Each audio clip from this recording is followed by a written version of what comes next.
Mateo 16 nos habla, en esa sección nos habla acerca de lo que el Señor Jesucristo le pedía a los discípulos, una confesión de Él. ¿Quién creen ustedes que soy yo? Y en esa confesión, Pedro señala: tú eres el Cristo, el Hijo del Dios viviente. Y bajo esa premisa, bajo esa confesión que da el apóstol Pedro, en este caso el discípulo, el Señor Jesucristo dice que sobre esa confesión Él edificaría su iglesia y que las puertas del Hades o las puertas del infierno no prevalecerían contra ella. A partir de hoy vamos a comenzar, apenas a comenzar, el capítulo más largo de la Confesión de Londres de 1689, el capítulo 26. Consta de 15 párrafos. 15 párrafos que lo vamos a ir viendo poco a poco, y todo ello nos habla acerca de lo que es la doctrina de la iglesia. Eso significa que vamos a ver eclesiología. Pero no es simplemente una clase de eclesiología general, sino cómo los bautistas reformados entendemos que enseñan las Escrituras respecto al tema de la iglesia. El capítulo 26, que vamos a comenzar hoy, y hasta el 30, todo se enfoca en lo que es la eclesiología. Pero este capítulo 26 está enmarcado todavía dentro de lo que es el tema general de la libertad cristiana. ¿Cuándo tocamos la libertad cristiana? A partir del capítulo 21 comenzamos lo que es la libertad cristiana. Cristo nos liberó. Y ahora es básicamente responder a la pregunta: ¿qué espera mi Señor de mí? ¿Qué espera ese Señor que me ha liberado? Me ha liberado de mis enemigos, me ha hecho parte de su pueblo. Entonces, ¿qué es lo que Él quiere que yo haga? Esa sería la libertad que Él compró para mí. O también preguntarnos, ¿cuáles son los límites de nuestra libertad? ¿Cuáles son los límites de nuestra libertad? ¿Dónde está nuestra libertad? ¿Cuál es el límite? ¿Y qué es lo que se nos da en esta libertad? Estas son las preguntas que hemos estado contestando. Por eso hemos hablado acerca de la adoración religiosa, el Día del Señor. Hemos hablado acerca del matrimonio. Hemos hablado acerca del tema de las autoridades civiles, ¿verdad? El cristiano y las autoridades civiles, todo dentro o enmarcado dentro del gran tema que es la libertad cristiana. El capítulo 26 nos habla entonces de la iglesia, pero se complementa con el capítulo 27, 28, 29 y 30. ¿Okay? Estos capítulos se complementan para darnos un panorama bien robusto, por así decirlo, de lo que es la iglesia. Bien, ahora, como dije anteriormente, es el capítulo más largo y describe las enseñanzas generales de la iglesia que nosotros como bautistas reformados entendemos que enseña las Escrituras. Hay un aspecto fundamental del capítulo 26 que vamos a comenzar hoy, y es importante que lo notemos de comienzo, de entrada, ¿ok? Todo el capítulo, hermanos, se centra en exaltar, ensalzar, reconocer que todo lo que tiene que ver con la iglesia está centrado en la persona, la obra, el gobierno y la soberanía de Cristo. Así que cuando hablamos de la iglesia estamos hablando de la obra de Cristo. No es cualquier cosa la iglesia. No es una institución como el matrimonio. No es una institución como las autoridades civiles, que Dios gobierna su mundo por medio de estas cosas.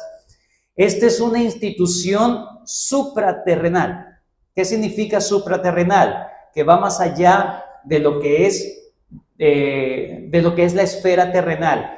Aplica en la esfera terrenal, pero tiene implicaciones no solamente espirituales, sino eternas. Implicaciones eternas.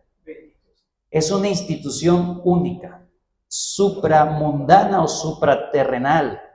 Y todo lo que vemos en la confesión, los 15 párrafos, siempre los bautistas reformados, los bautistas particulares que escribieron la confesión, siempre quisieron dar en claro y exaltar, reconocer, evidenciar que todo tiene que ver con Cristo, su mente, su voluntad. Vayan conmigo, por favor, a la confesión y vamos a ver algunas cosas que usted puede incluso resaltar en estos 15 párrafos, ¿sí? Por supuesto, no voy a leer los 15 párrafos completamente, pero sí voy a leer algunas partes de los 15 párrafos. Por ejemplo, en el párrafo número 1, cuando dice que puede llamarse invisible la iglesia de Dios, la iglesia de Cristo, dice, se compone del número completo de los elegidos que han sido, son y serán reunidos en uno bajo Cristo, su cabeza. La iglesia está reunida bajo Cristo, que es su cabeza. Párrafo número 2, comenzando el párrafo, dice, todos los que en todo el mundo profesan la fe en el Evangelio y obediencia a Dios, ¿por medio de quién? De Cristo. Ellos son la iglesia, los que profesan la fe y obedecen a Dios, pero por medio de Cristo. Párrafo 3. En la última parte del párrafo dice, Cristo siempre ha tenido y siempre tendrá un reino en este mundo hasta el fin del mundo.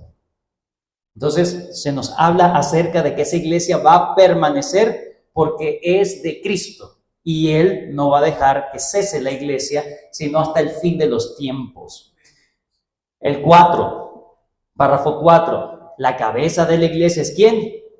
El Señor Jesucristo, quien por el designio del Padre está investido de una manera suprema y soberana con toda autoridad para el llamamiento, establecimiento, orden y gobierno de la iglesia. Esto no es un juego. La iglesia no es un juego, hermano. La iglesia es el diseño y la obra de Cristo. Párrafo 5.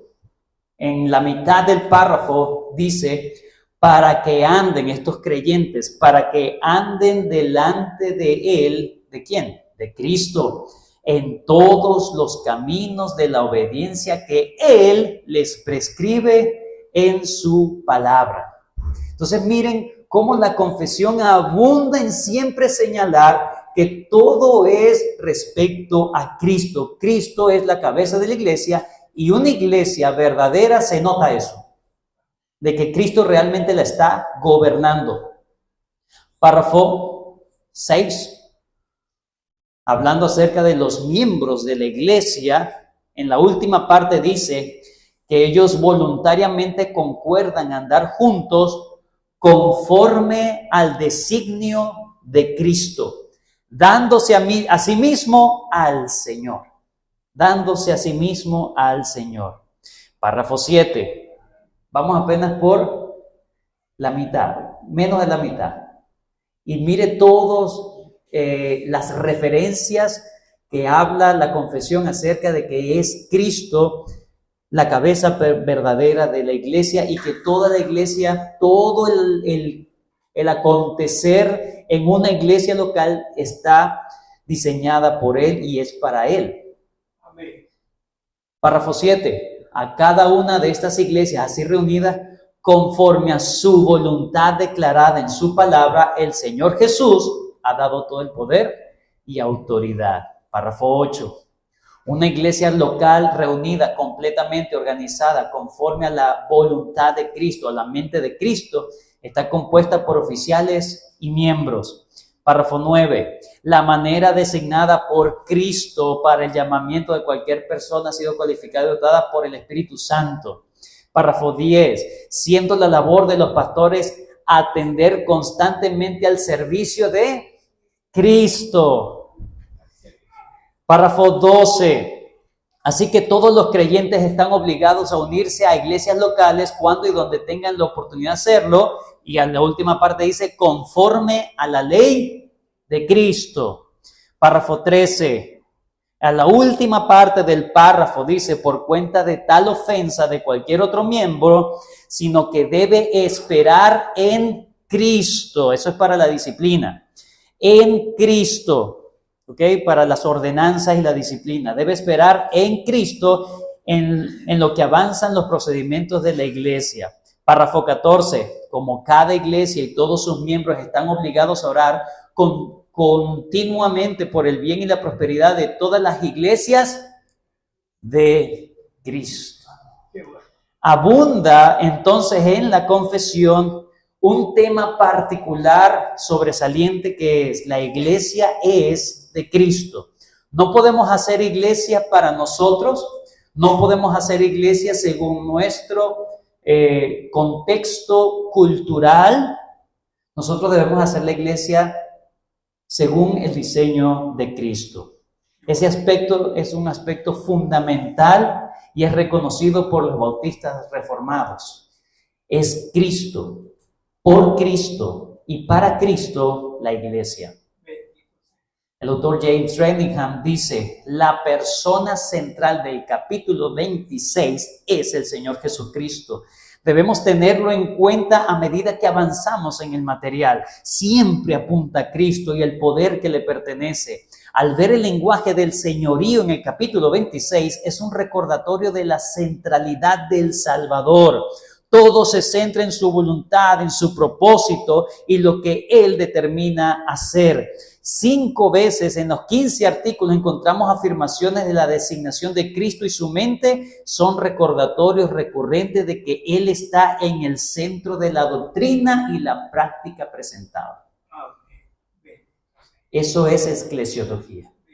Si vamos a hablar de eclesiología, es así debemos hacer las cosas porque el Señor Jesucristo lo manda. De otra manera, no es iglesia. No es iglesia.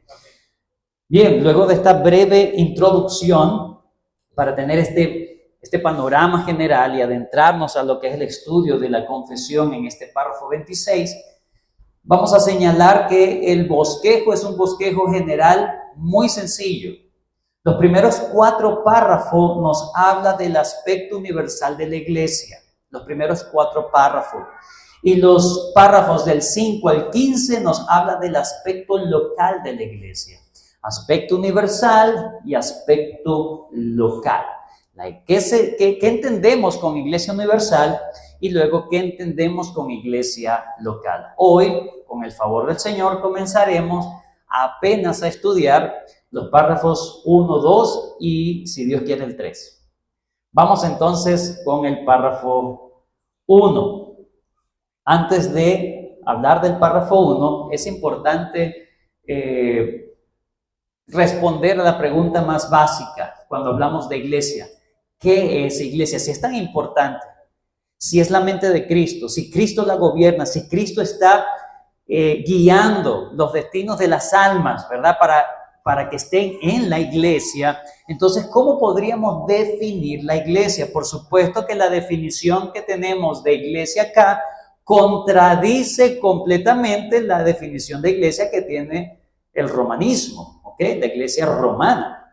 ¿Cómo entendemos la iglesia? Bueno, lo primero que debemos entender es que la palabra iglesia es una transliteración del griego eclesia.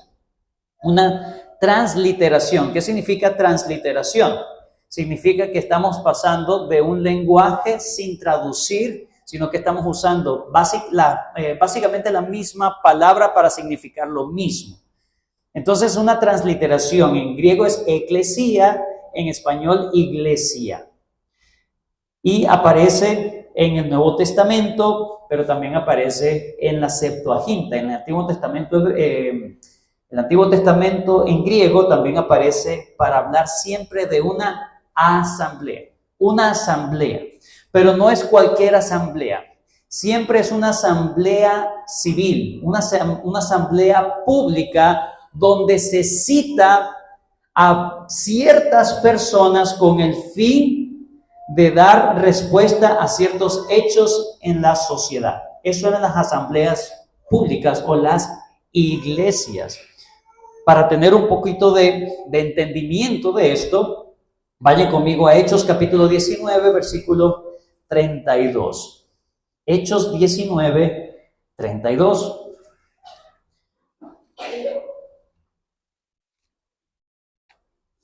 Yo voy a usar lo que es la traducción que hace la SBT, la Sociedad Bíblica Trinitarias, ¿ok? Hechos 19, 32. ¿Por qué? Porque en el Reina Valera que tenemos, la mayoría, hay una palabra que no está bien traducida y aquí la traducen correctamente.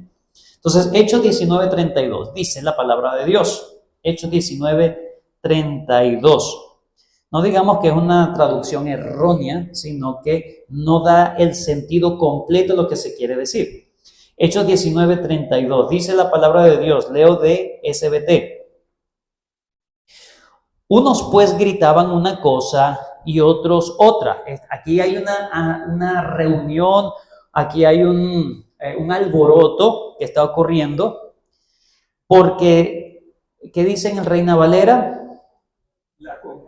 La concurrencia. Bueno, la palabra allí que en griego es porque la eclesía, la concurrencia, las personas, la asamblea que se puso de acuerdo allí, ¿verdad? Y de hecho aquí en SBT dice, porque la asamblea estaba confusa y la mayoría no sabía por qué se habían reunido. Versículo 39. Versículo 39. Dice, y si demandáis alguna otra cosa en legítima asamblea, eclesía, aparece la palabra allí, se puede decidir, porque hay peligro de que seamos acusados de sedición por lo de hoy, no habiendo ninguna causa por la cual podamos dar razón de este tumulto. Y habiendo dicho esto, versículo 41, despidió la iglesia, despidió la asamblea. Ahora, en este contexto, la palabra iglesia se usa para un asunto social que está ocurriendo en el momento, para tratar los asuntos políticos o sociales en la comunidad. Cristo usa esa palabra para hablar de su comunidad. ¿Okay? No es cualquier asamblea, no es cualquier reunión de gente para tratar cualquier tema.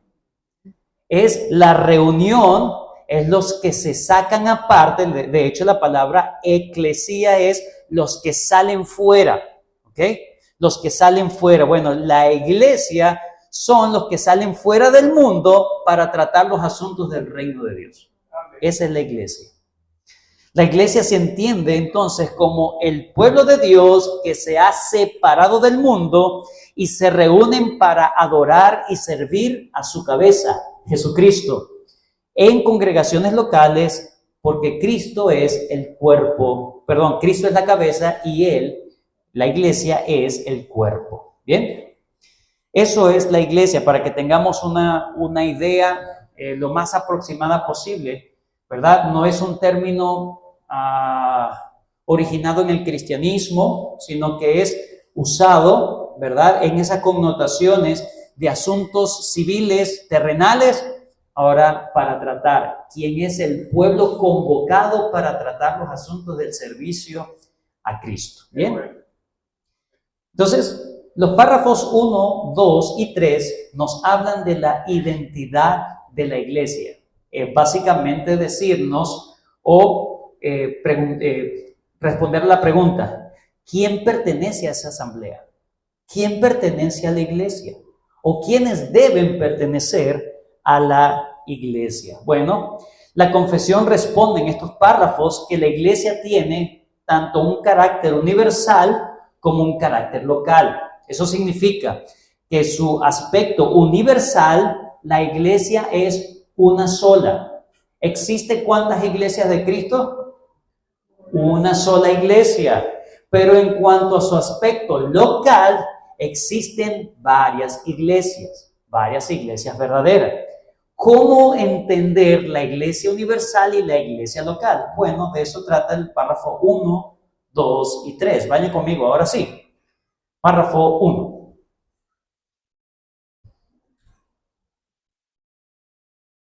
La Iglesia católica o universal, que con respecto a la obra interna del Espíritu y la verdad de la gracia puede llamarse invisible, se compone del número completo de los elegidos que han sido, son y serán reunidos en uno bajo Cristo su cabeza. La Iglesia es la esposa, el cuerpo, la plenitud de aquel que lo llena todo en todo. ¿Por qué se usa el término católico?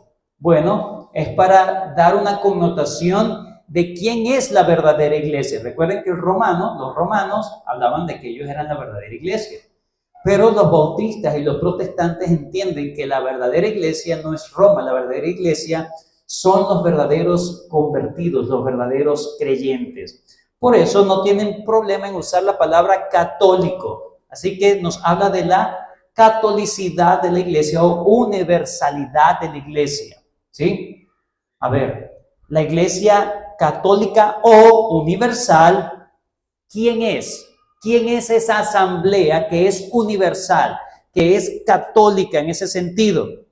Bueno, son solo, dice el texto, lo que respecto a la obra interna del Espíritu Santo y la gracia de la verdad de la gracia, pueden llamarse invisible. Entonces, cuando hablamos de iglesia católica, nos referimos no a la iglesia romana, simplemente estamos diciendo que la iglesia de Cristo es una sola, siempre ha sido una sola y siempre será una sola hasta el fin de la historia. Eso significa que en el Antiguo Testamento, desde Génesis capítulo 1, ¿sí?, cuando Dios crea a Adán y Eva, en adelante, Dios siempre ha tenido una iglesia, una sola iglesia. Cristo siempre ha tenido una sola esposa. Cristo siempre ha tenido un solo cuerpo. Cristo siempre ha tenido un solo pueblo. Él no tiene dos pueblos diferentes, no tiene varios cuerpos, no tiene dos cuerpos diferentes, judíos y gentiles, no tiene dos cuerpos, no tiene dos esposas, los judíos, los gentiles, no, siempre ha sido uno. Hebreos capítulo 12, versículo 23 nos habla de ese aspecto universal de la iglesia. Eso es lo que enseña la Biblia. Sí, estamos viendo la Confesión de Londres, es verdad, pero nuestra fe está basada en lo que enseña las Escrituras. Hebreos capítulo 12, versículo 23 dice la palabra de Dios. Dice que a lo que nos hemos llegado por medio de Cristo. ¿A dónde hemos llegado por medio de Cristo? Dice, a la congregación de los primogénitos que están inscritos en los cielos, a Dios el juez de todos, a los espíritus de los justos hechos perfectos. La congregación, la iglesia. Nos hemos acercado a la iglesia, a la congregación de los primogénitos. Colosenses 1:18. Y Él es la cabeza del cuerpo, que es no es una, sino la iglesia. Él, que es el principio, el primogénito de entre los muertos, para que en todo tenga la preeminencia. Y ahora sí, vayan conmigo a Efesios capítulo 1. Vayan conmigo a Efesios capítulo 1, versículo 22. Dice la palabra del Señor, seguimos hablando de este aspecto de universal, de la iglesia universal, iglesia católica, la verdadera iglesia católica de Cristo. Efesios capítulo 1, versículo 22 dice, y sometió todas las cosas bajo sus pies y la dio por cabeza sobre todas las cosas. ¿A quién? A la iglesia. Le está hablando de una iglesia local, a la iglesia de Éfeso, pero dice que Cristo sujetó las cosas de forma universal, a la iglesia, versículo 23, el cual es su cuerpo, la plenitud de aquel que todo lo llena en todo. Qué interesante este versículo que nos habla de que la iglesia es la plenitud de Cristo. ¿Cómo es eso? Si más bien Cristo es la plenitud de nosotros, ¿cierto? Cristo es la cabeza, pero usted no ha visto una cabeza sin cuerpo, ¿cierto? Bueno, Cristo,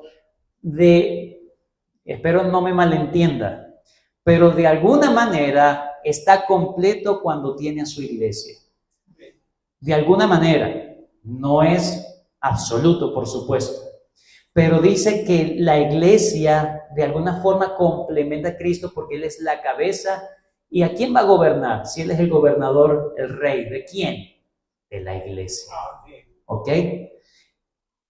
Cristo es cabeza de la iglesia, la cual es su cuerpo. Perdón, 23 del capítulo 5 ahora. Efesios 5:23, en el mismo Efesios, versículo 23, nos aclara un poco eso, que la iglesia es la plenitud de aquel, que lo llena todo en todo. O sea, Cristo lo llena todo y Él es todo, pero la iglesia es la plenitud de Cristo. Efesios 5:23, porque el marido es cabeza de la mujer, así como Cristo es cabeza de la iglesia, el cual es su cuerpo y Él es su... ¿Cómo puede ostentar el título Salvador si no ha salvado a nadie? No es que le damos sentido a Cristo, tampoco me malentienda. No le damos sentido a Cristo, pero somos parte del plan de Dios.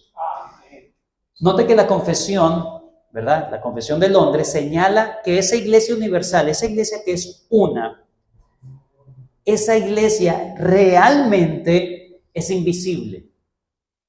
O sea que nosotros que estamos acá no somos iglesia porque yo veo a las personas.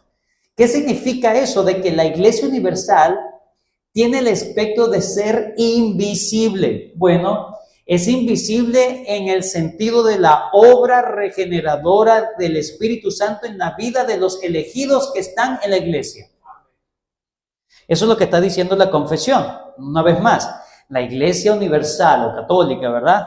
Con respecto, en ese sentido, la iglesia universal es, todos los elegidos han sufrido o han tenido el mismo trato de Dios. ¿Cuál es? Una obra interna de la verdad, de la gracia de Dios. Bueno, esa obra es invisible. Usted no ha visto el nuevo nacimiento.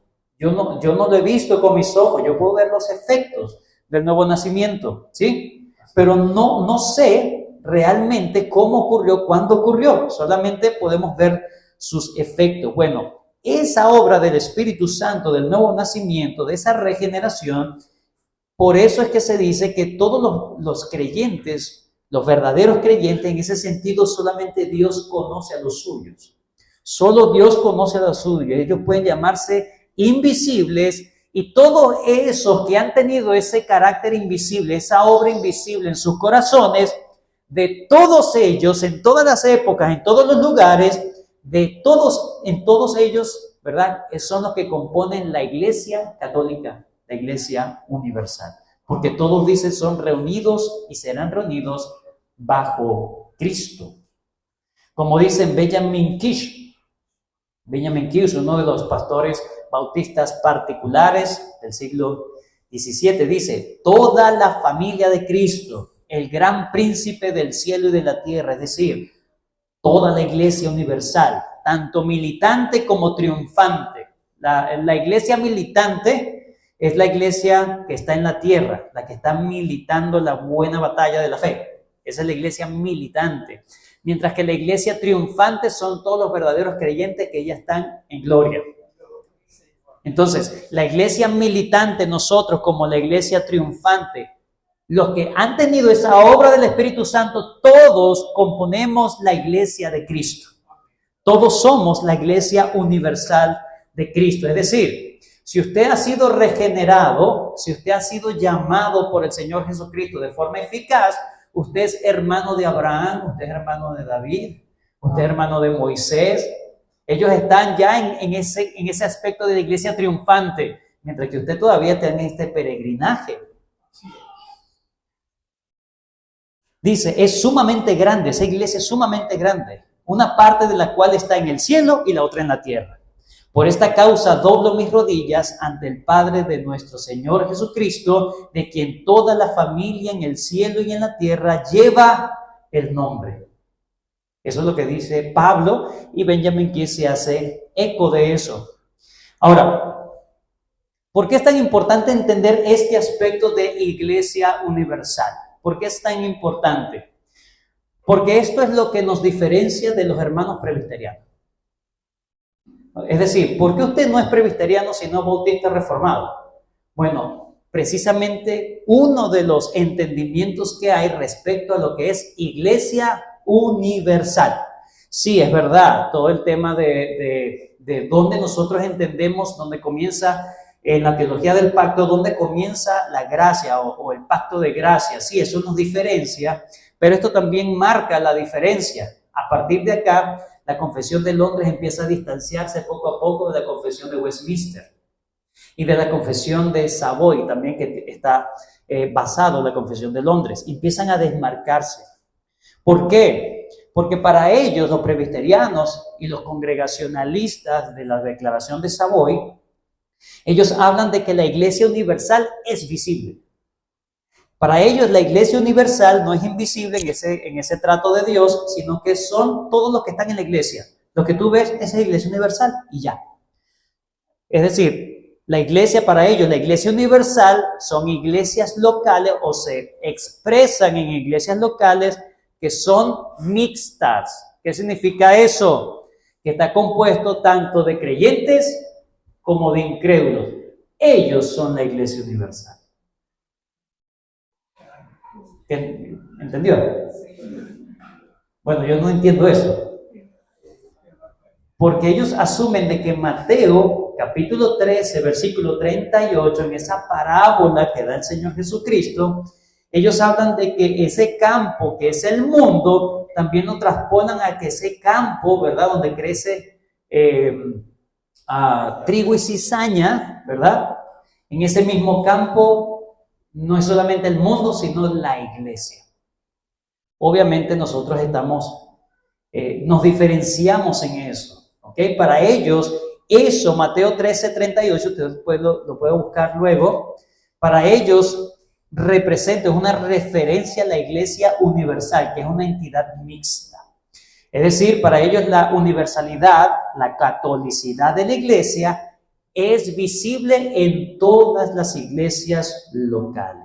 Pero nosotros, bautistas reformados, creemos que la catolicidad es invisible porque solo Dios sabe quiénes son los verdaderos regenerados, pero al mismo tiempo esa universalidad se expresa de forma visible en iglesias locales, pero mostrando una realidad diferente a la realidad misma.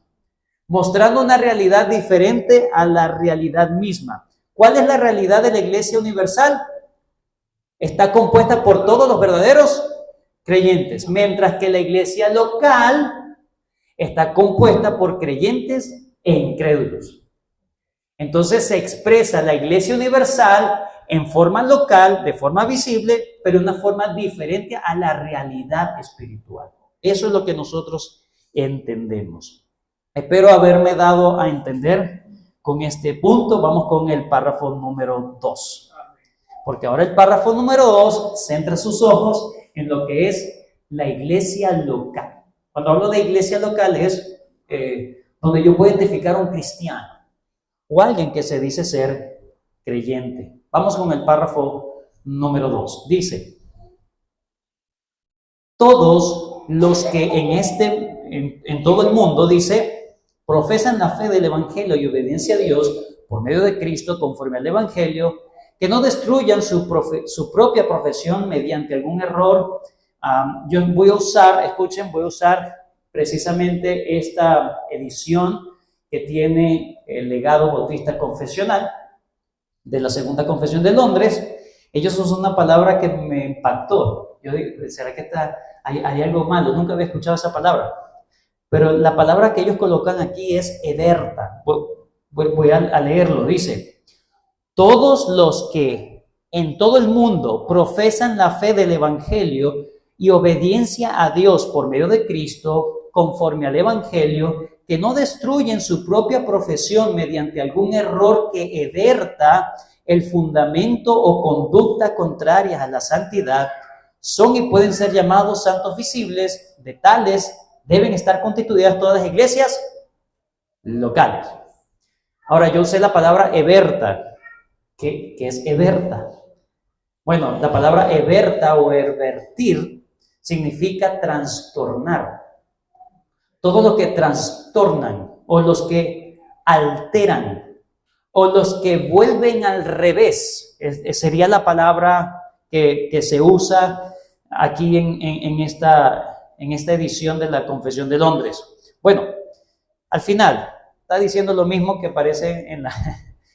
Solamente que quería alguien que tenga esta pueda saber qué significa esa palabra. Bien, ahora vamos a centrarnos ahora para ir ya finalizando nuestro tiempo, nuestro estudio en este segundo párrafo. Dice que todos los que en todo el mundo, note, profesan la fe del Evangelio y obediencia a Dios por medio de Cristo,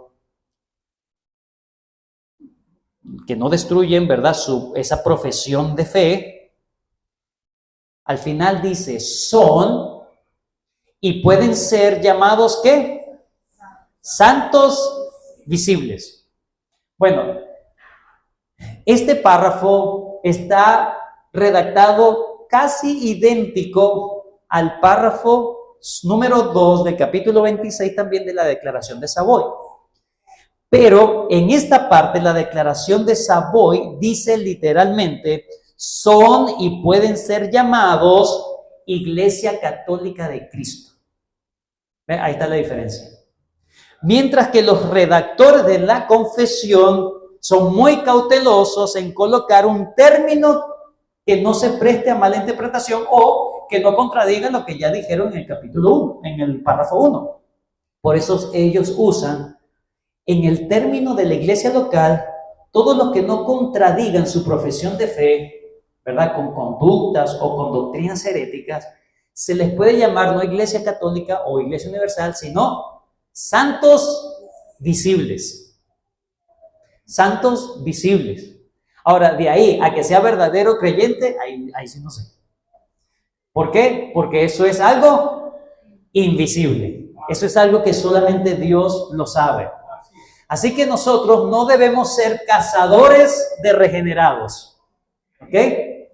Tú eres regenerado, tú tienes cara de regenerado, tú no. No debemos ser cazadores, ¿verdad?, de elegidos o no elegidos. Usted confírmese en su fe, hermano. Usted preocúpese por su fe, de que usted está en el Evangelio, de que usted está en la fe. Y por supuesto, al santo visible, usted va a ayudarlo a caminar en lo que se supone que le está diciendo que cree. Solamente el Señor lo sabe. Por eso es que el aspecto de esa iglesia universal, la iglesia universal son todos los verdaderos creyentes de todos los tiempos, en todos los lugares, pero que han tenido la obra regeneradora. Esa es la iglesia universal.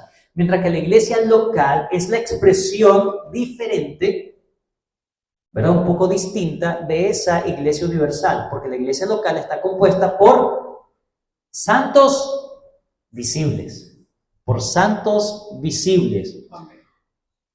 Bueno, las escrituras nos hablan de ese aspecto de santos. Vayan conmigo a 1 Corintios capítulo 1. 1 Corintios capítulo 1. ¿Quién ha leído la carta a los Corintios? ¿Alguien alguna vez en su vida ha leído la carta a los Corintios? Es la iglesia más espectacular que yo he leído, ¿cierto? Terrible, terrible. O sea, de pecado de inmoralidad, todos los pecados de los 10 mandamientos, pues. Ahí están todos. Bueno. ¿Qué dice el apóstol Pablo a ellos? 1 Corintios 1:2. A la iglesia de Cristo que está en Corinto. Los identifica como cristianos. Más adelante dice, a los santificados en Cristo Jesús, llamados a ser santos. Por eso es que la epístola a los Corintios es una epístola para corregirles, disciplinarles de tal manera que ellos empiecen a andar en santidad como se supone. Romanos capítulo 1, versículo 7 dice: a todos los que estáis en Roma, amados de Dios. Él no está diciendo, bueno, este grupito si son los amados de Dios, el otro no. Él lo asume de forma general, la iglesia local, llamados a ser santos. O como dice en primera de Juan capítulo 2, versículo 19, al final salieron de nosotros, pero no eran de nosotros, porque si hubiesen sido de nosotros, habrían permanecido con nosotros, pero salieron para que se manifestase que no todos son de nosotros. No se refiere a aquellos que salen de una iglesia a otra, ¿ok? Se está hablando de los apóstatas, aquellos que se han ido de iglesias verdaderas para el mundo, ¿ok? O para otras corrientes de pensamientos anticristianas. Bueno, entonces el párrafo 2, en este sentido, es importantísimo entender que implícitamente nos está llamando no solamente a la importancia, sino a la necesidad de tener una membresía en una iglesia local. Nos habla de la necesidad de la membresía en la iglesia local. Es decir, una iglesia, hermanos, debe tener mecanismos para identificar quiénes son esos santos visibles. Debe tener un proceso, debe tener un mecanismo. ¿Por qué? Porque yo debo saber si esa persona profesa el evangelio, obedece a Cristo conforme al evangelio y no está destruyendo esa profesión de fe mediante algún error o mediante conductas contrarias a la santidad. Debemos probar a las personas. Eso es lo que se aplica en un proceso de membresía. Así que, hermanos, profesar la fe no es suficiente. La iglesia está llamada a identificar, a reconocer a todos los que profesan la fe. Pero no solamente los que profesan la fe, sino que deben tener por lo menos, hermanos, escuchen esto, deben tener por lo menos la ortodoxia cristiana clara y aceptada. La ortodoxia cristiana clara y aceptada. ¿Cuáles son? Bueno, por ejemplo, lo que es el pecado original, la pecaminosidad personal, las falsas versiones de Cristo, la obra de redención, la justificación, la resurrección de Cristo y aquellos que aceptan la palabra de Dios como el único fundamento de fe. Esos son, pero debemos probarlos. Esos son aquellos entonces que dice aquí en el texto que profesan la fe del evangelio y obediencia a Dios por medio de Cristo. ¿Qué significa eso de obediencia a Dios por medio de Cristo? Bueno, los que viven cuidadosamente bajo el señorío de Cristo. John Bunyan, para ir terminando ya, ¿cuántas veces he dicho eso? No sé. Pero John Bunyan, el que hizo el progreso del peregrino, gracias, nos va a ayudar a entender eso que significa aquellos que están obedeciendo, los que obedecen a Dios por medio de Cristo. Él dice, eso significa estar bien familiarizado con la palabra y con las reglas generales de la santidad, es decir, con la ley moral, cuya carencia es causa de mucha falta de santidad en la conducta. Hay que saber los 10 mandamientos. Hay que estar claro de eso. Hay que saber la justificación por la fe sola. Eso es lo que creen los verdaderos creyentes. De otra forma, hermanos, la iglesia se va a llenar más de incrédulos que de conversos. Más de incrédulos que de conversos. Si no hay membresía. Los procesos de membresía, hermanos, no solamente son bíblicos, sino que son necesarios. Es una responsabilidad de toda la iglesia, no de los pastores, reconocer a un santo visible. Es la responsabilidad de todos los que forman parte de la asamblea para reconocer a quien ha llamado Cristo para pertenecer a esta asamblea de creyentes. Así que es bueno que usted conozca a las personas que están llegando a la iglesia, hermano. No entre y salga como si nada. Esto no es, aquí no venimos a dar un show. Aquí esto no es para, ¿cómo se llama? Un prestador de servicio, ¿sí? Usted, bueno, puede escuchar una inyección de energía espiritual para irme. No. Hay una responsabilidad de estar en comunión con los hermanos y reconocer a mis hermanos, ¿ok? Ahora, los procesos de membresía, hermanos, a veces acertamos y a veces no. Para eso está la disciplina eclesiástica. Y eso es una de las marcas de una verdadera iglesia, segundamente de Cristo. Bien, se nos fue el tiempo, hermanos. Vamos a seguir avanzando para la próxima semana con el favor del Señor, para el párrafo 3 y 4, para terminar este aspecto de la iglesia universal. Pero ¿qué hemos aprendido hasta ahora? Número 1, hermanos, la iglesia de Cristo existe. Esa iglesia es una. Esa iglesia prevalece porque Cristo la va a hacer prevalecer contra cualquier ataque.